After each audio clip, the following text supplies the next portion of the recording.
Be risers. We be rising and smelling the flowers every day. Hope you guys are doing well. You may have heard of the emerald tablets and wondered what they are. Or you may have never even heard of the emerald tablets because it's not something they teach in school. So we're going to fly high today. We're going to fly into it and see why it's important to learn more about ancient knowledge and how we can apply it to better our lives. So the emerald tablets talk a lot about the mind and how to gain control of your mind and become an alchemist. You can turn lead into gold and change your reality. So to fly back into the past a little bit, we have to look at what is the emerald tablet, especially if you've never heard of it. It was created and written by Thoth, an Egyptian god of writing and wisdom who had manifested as Hermes around 36,000 BCE. There is legend that the emerald tablet was discovered by Alexander the Great in the tomb of Hermes in a cave near Hebron. The emerald tablet contains ancient wisdom. The earliest printed version in Latin dates from alchemical work in 1541, but a commentary on it was known 3 centuries earlier, and the table might well be very ancient. The original was believed to have been inscribed on emerald in Phoenician letters, later translated into Greek and Latin. It has been translated into English, some which as follows. I quote, "That which is above is as that which is below, and that which is below is as that which is above, for performing the miracles of the one thing, and as all things were from one."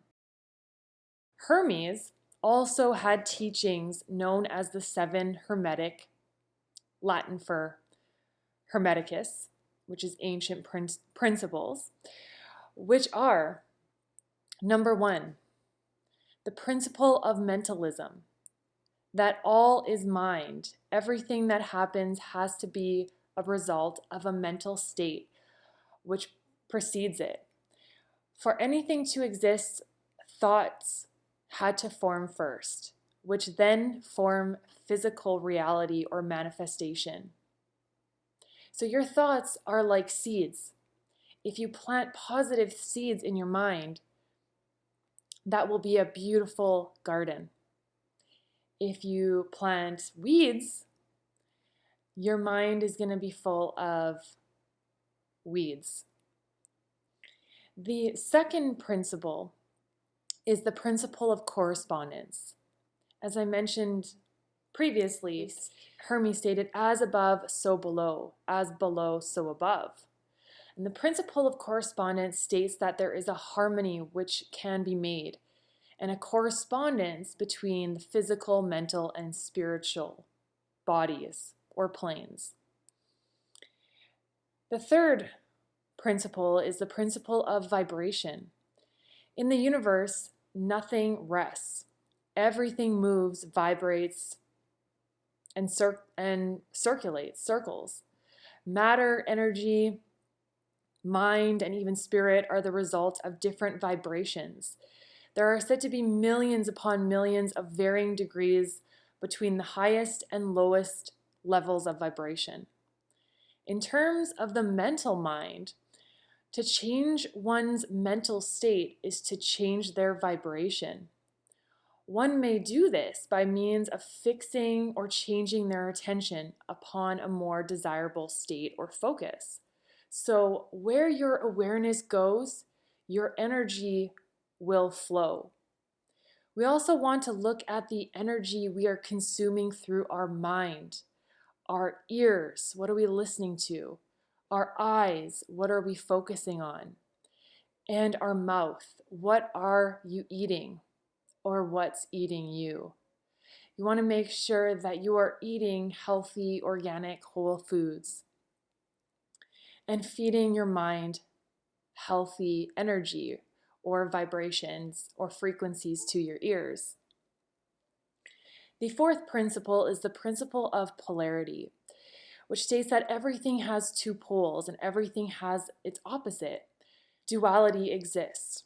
So hot, cold, good, evil, peace, war, yin, yang, light, darkness. All manifested things have two sides, two aspects, or two poles. There's two sides to everything. And opposites are identical in nature, yet they are different in degree. The fifth principle is the principle of rhythm, which states that everything has a rhythm, a flow or inflow, a swing backward or forward, like a pendulum, like movement. And there's a rhythm between the pairs of opposites or poles, and it's closely related to the principle of polarity. So everything is connected, and everything has an opposite. The sixth principle is the principle of cause and effect. There is a cause for every effect and an effect for every cause, but it also states that there is no such thing as chance. And this is also shown in physics, that for every effect there is a definite cause. Likewise, for every cause there is a definite effect.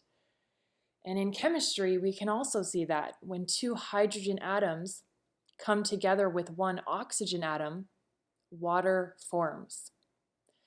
Your thoughts, behaviors, and actions all create specific effects that manifest and create your life as you know it.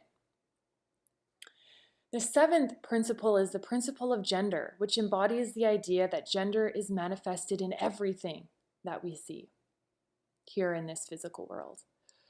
Mental gender is described as a Hermetic concept which relates to the feminine and masculine principles, but it does not refer to someone's physical sex. It looks at how everything and everyone contains the two elements or principles. So how can we see that all of these principles apply to us? How can it help us? Well, your actions and your thoughts become your reality. And you have to plant the seeds to get the flowers. So plant healthy thoughts in your mind and move into action.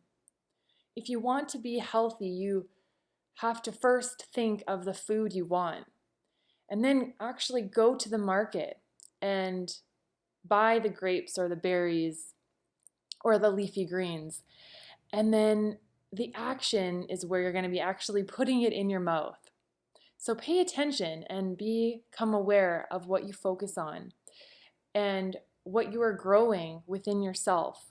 Do you want the flowers or the weeds? Grow the flowers and keep watering them, and you will create the life you want to see. As always, be your beautiful selves. Don't change for no one. Be getting in some healthy foods today, and be going out into nature and getting some fresh oxygen. And when we all do that, we'll all be rising.